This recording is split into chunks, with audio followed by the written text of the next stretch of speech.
Bismillahirrahmanirrahim. Assalamualaikum warahmatullahi wabarakatuh. Alhamdulillah. Alhamdulillahilladzi ba'atha rasulahu liutammima karimal akhlaq. Assalatu wassalamu ala ghairil makhluqat Sayyidina wa maulana Muhammad wa ala alihi wa sahbihi ila yaumit talaq. Amma ba'du. Bersyukur kepada Allah dengan mengucapkan alhamdulillah yang telah menciptakan dewan juri kita yang begitu ganteng pada malam ini. Tapi ganteng-ganteng dewan juri lebih ganteng saya yang berpidato di depan ini. Betul atau betul? Berselawat kepada Rasulullah dengan mengucapkan Allahumma salli ala Sayyidina Muhammad wa ala alihi wa sahbihi wa barik wa sallim. Doa restu kepada para alim ulama, baik itu ulama yang mutaqaddimin maupun ulama yang mutaakhirin, yang muktabar keduanya di sisi Allah. Al-Mukarram Abu selaku pimpinan Dayah Serambi Aceh beserta keluarga yang kami hormati, Ketua Umum, Koordinator 1, Koordinator 2, dan kepada seluruh Dewan Guru yang masih berada di bawah naungan Serambi Aceh. Dan teristimewa buatnya kepada para dewan juri yang rela menguras pikirannya sampai-sampai keluar keringatnya, gemetar tangan mereka demi menilai kami dengan seadil-adilnya.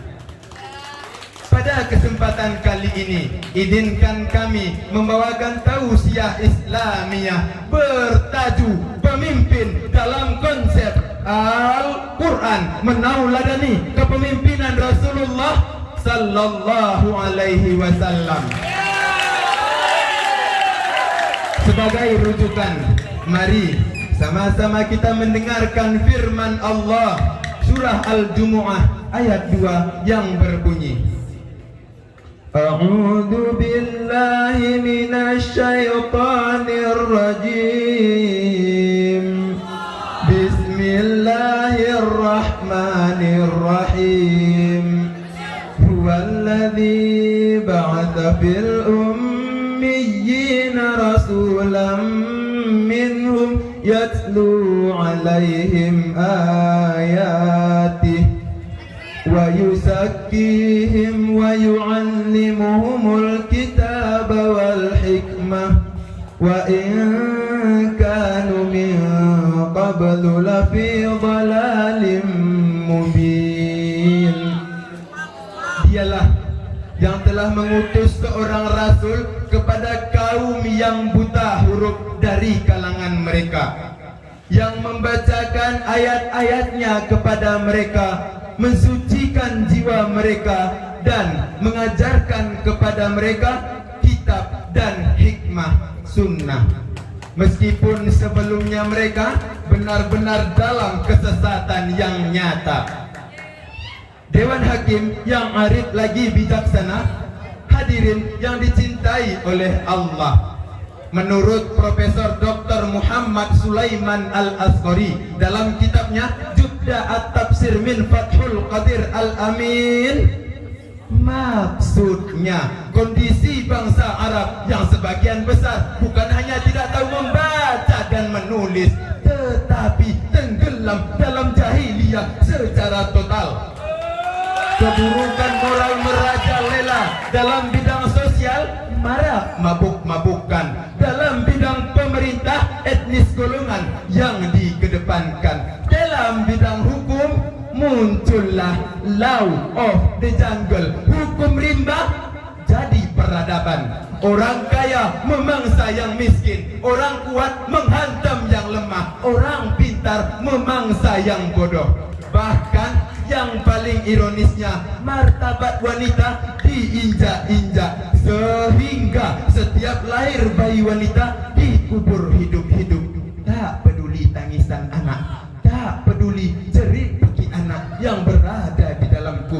na'udzubillah, thumma na'udzubillah. Takbir, takbir, takbir. Dalam kondisi seperti ini, Rasulullah sallallahu alaihi wasallam tampil sesosok kepemimpinan mengembankan 4 misi utama. Yang pertama, misi tilawah, yaitu membacakan ayat-ayat Al-Quran, baik ayat kauniyah maupun ayat Qur'aniyah. Yang kedua, misi tazkiyah, yaitu membersihkan segala bentuk kekufuran. Yang ketiga, misi taklim, yaitu mengajarkan Al-Quran sebagai pedoman reformasi, karena Al-Quran merupakan petunjuk yang dapat mengantarkan manusia menuju kebahagiaan. Yang keempat, misi hikmah, yaitu menampilkan sunnah wal jamaah. Hadirin Dewan Hakim yang arif lagi bijaksana, hadirin yang dicintai oleh Allah. Keempat unsur tersebut, hadirin, merupakan strategi pembangunan Rasulullah yang terbukti mampu mengubah peradaban sedunia.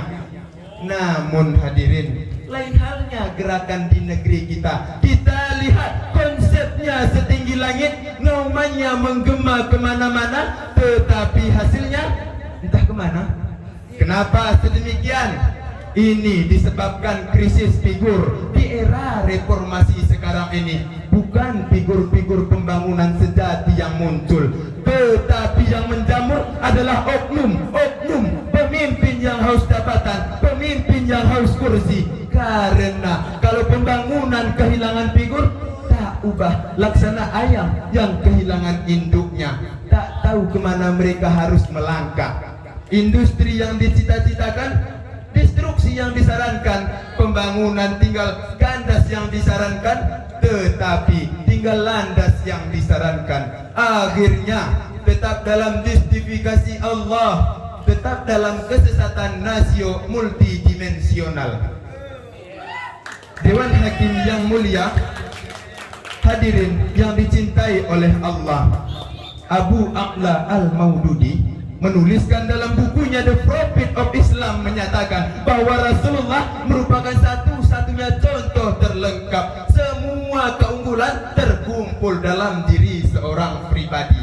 Demikian pula hadirin, kebesaran Rasulullah dapat dibuktikan dalam sejarah bahwa Rasulullah hidup dalam keadaan miskin secara total. Allah menawarkan berbagai bentuk kesenangan material, harta, tahta, wanita, bahkan Jabal Uhud siap dijadikan emas permata. Tetapi Rasulullah menjawab, beliau menjawab, "Idza ya Rabbi, lau arada ahadum min ummati finnar."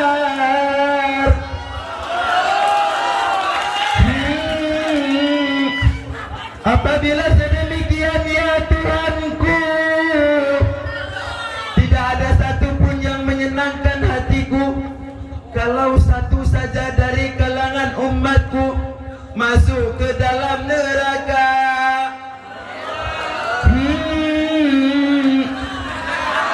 Ini sifat kepemimpinan yang berorientasikan umat. Namun hadirin, jikalau sebaliknya, jikalau pemimpin yang hanya mengatasnamakan rakyatnya, di depan rakyatnya ia menyanyikan lagu mesra, mendendangkan lagu merdu, tetapi di belakang rakyatnya ia tidak segan-segan mencekik, menghisap darah rakyatnya. Akibatnya Rumania ketika dipimpin oleh Neslo Ceausescu, pemimpinnya poya-poya, rakyatnya sengsara.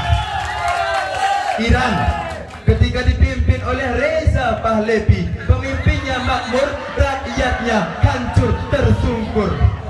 Demikian pula hadirin, pada Orde Baru ini kita lihat negara kita Indonesia, negara tercinta, rakyatnya menderita, pemimpinnya asik-asik saja. Kaum hadirin yang dicintai oleh Allah, Dewan Hakim yang arif lagi bijaksana, untuk sebagai solusi kepemimpinan yang di atas, mari kita tiru kepemimpinan Rasulullah yang tercantum dalam firman Allah surah Ali Imran ayat 159 yang berbunyi, Fabima rahmatin minallahi linta lahum walau kunta faddan ghalidhal qalbi lam faddu min hawlik fa'fu anhum wastaghfir lahum washawirhum fil amri fa idza azamta fatawakkal 'ala Allah innallaha yuhibbul mutawakkilin. Sadaqallahul aliyyul azim.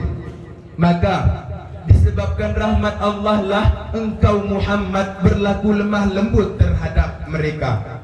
Sekiranya engkau bersikap kasar, lagi berhati yang keras, tentulah mereka akan menjauh dari sekelilingmu.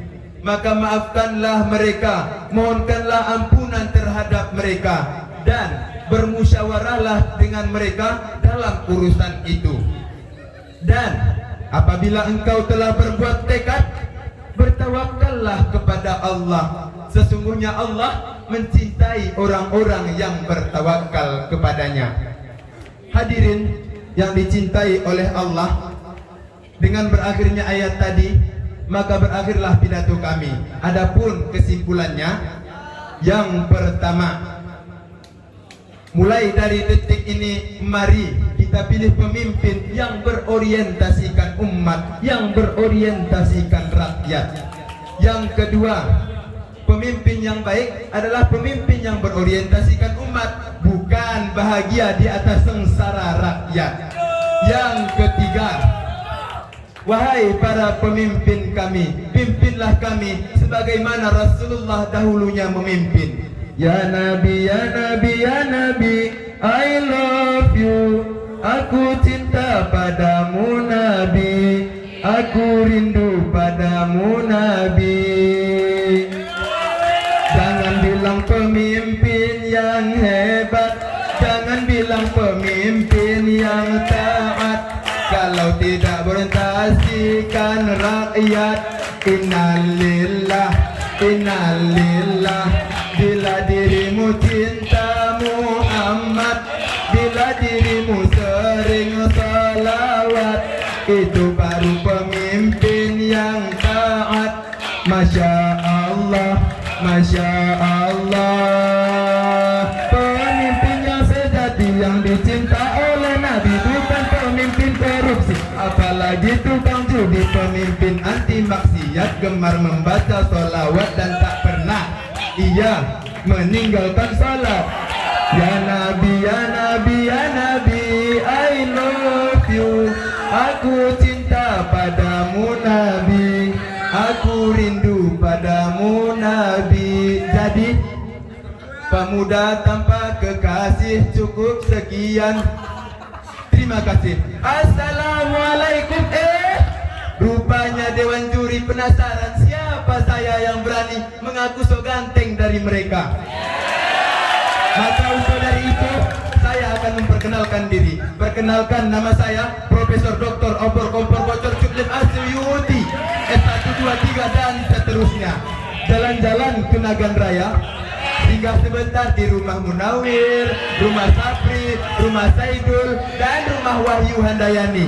Perkenalkan, nama saya Muhammad Handisah Jaya, cowok paling ganteng di Aceh Singkil, lebih di Serambi Aceh. Assalamualaikum warahmatullahi wabarakatuh. Waalaikumsalam warahmatullahi wabarakatuh. Pendukung daripada Kamilah Insan Kamil mana?